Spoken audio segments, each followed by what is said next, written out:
the Milwaukee Bucks have taken a 3-2 series lead over the Boston Celtics, and this one seemingly looked like it was Boston's game to lose, as they led by as much as 14 points in the fourth quarter, and the Bucks just simply looked dead out there on the floor as they couldn't create anything offensively, even if their life depended on it. Boston's lead started near the end of the third quarter and it bled into the fourth, but then when push came to shove, Giannis and Jrue finally woke up and they helped generate this incredible comeback win that now has the Bucks in the driver's seat as they head home back to Milwaukee in hopes of closing out the series. This game wasn't pretty in any facet, as there aren't the most positives you can take away with this one, but in the end of this game, Jrue Holiday came up with two massive defensive possessions late in the fourth to seal this win, and it changed the narrative surrounding this series on how the Bucks have been able to close out games, and it could potentially be the thing that wakes this team up so they can close out this series at home, as this game was the complete opposite and the Bucks ended up turning up late in the game to inevitably shut down the Celtics. Robert Williams was out of this game tonight, and the Celtics going into this one were 4-0 this playoffs with at least one starter out of their lineup, so there were a lot of reasons as to why this was pointing towards the Celtics taking the 3-2 series lead, as they were at home, and on paper they outscored the Bucks 50-44 in the paint and 15-7 in transition, where these are numbers that if you were given on paper without knowing the outcome of the game, you would probably just think by the way this series has gone that the Boston Celtics had won this game. But the difference maker in this one was the fact that the Bucks were finally able to hit their threes in the second half and ended up closing out the game, making their final 6 threes in this one while hitting 9 of their last 13 attempts from beyond the arc. And I think the biggest statistic out of them all is the fact that Giannis closed out the game shooting 2 for 2 from 3 in the fourth, and we all know how much he's been struggling from that standpoint, so this is just once again a thing that can potentially bleed over into the next game, and hopefully it does. And if it does, I think there's a great chance that the Bucks will be able to close out this series, as the winner of game 5 has gone on to win this series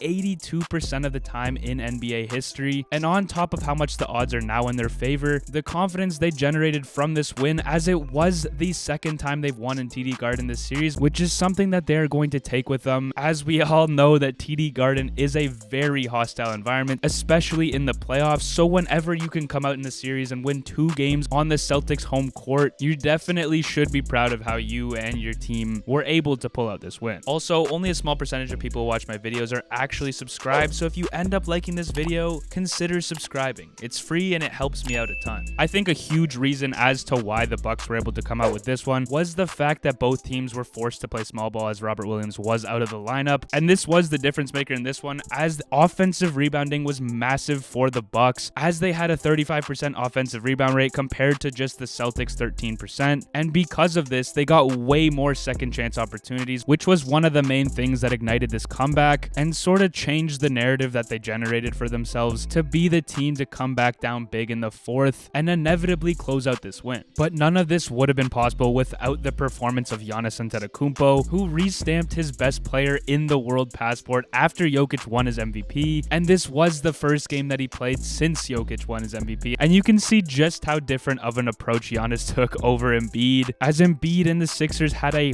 horrible game 5 after this announcement was made, and you can tell that it was on Embiid's mind even just a little bit, as he just didn't look like he had any energy out there on the court compared to Giannis, who clearly doesn't care about this trophy, mostly because his focus is solely on winning a championship, and the MVP trophy honestly means nothing to him at this point, and that could partly be because he already has 2, but it's just in my opinion the levels that you compare the two, as Giannis views winning a championship being the only accomplishment that's important to him, and honestly that mindset is what generated this level of play, and I honestly still think he's the best player in the world whether or not he won the MVP this year. But what Giannis has done even just this playoffs alone has just proved to me that he is the most dominant on an NBA floor, and this resulted in him picking up his 6th career 40-point playoff game last night, once again carrying the Bucks to this win, as he finished the game with 40 points and 11 rebounds, and he shot 59.3% from the field, and like I mentioned earlier in the video, he came up huge going 2 for 2 from beyond the arc in the fourth quarter. If he's gonna want to continue helping his team win game 6 at home, he is gonna have to clean up his turnovers, as he had 7 in this one, which is a lot, but that still doesn't take away from the fact that he put the team on his back to win this one. And even though Al Horford has been playing amazing defense on Giannis, especially in this first half, and Giannis still outdueled him in the first half and got his 19 points, as he was the only player on this Bucks team that honestly had a good first half, and is the difference as to why Boston just didn't steamroll all over them, as outside of his 19 first half points, the rest of the Bucks team shot 4 for 16 from 3 in the first half, and there was nothing really to show for why this team should have been in that game outside of the excellence that Giannis displayed on the floor. To close out this game, it wasn't just Giannis who came out with an incredible performance, as Jrue Holiday stepped up massively in the fourth quarter with those 2 huge defensive stops in the clutch that he can now add to his resume. The first one, just his awareness to block Marcus Smart and then to throw the ball off of him to allow for the Bucks to gain possession, and then in the dying seconds of this game with a 3-point lead, stripping the ball from Smart to inevitably seal this game for the Bucks so they could head home and try to close out this series. It wasn't just those last 2 defensive efforts that really stood out to me, as he also had a great game offensively as well, as he finished with 24 points, 8 rebounds, and 8 assists, and he shot well from beyond the arc as he hit 4 of his 7 attempts. But what has been a trend for him all playoffs is the fact that he has yet to have a good shooting performance from the field, and especially when you're without a guy like Chris Middleton, who's one of the top scorers on this team, this is something that hopefully he can fix for at least one game in game 6 to give the Bucks a great chance of winning this series, because of the fact that even without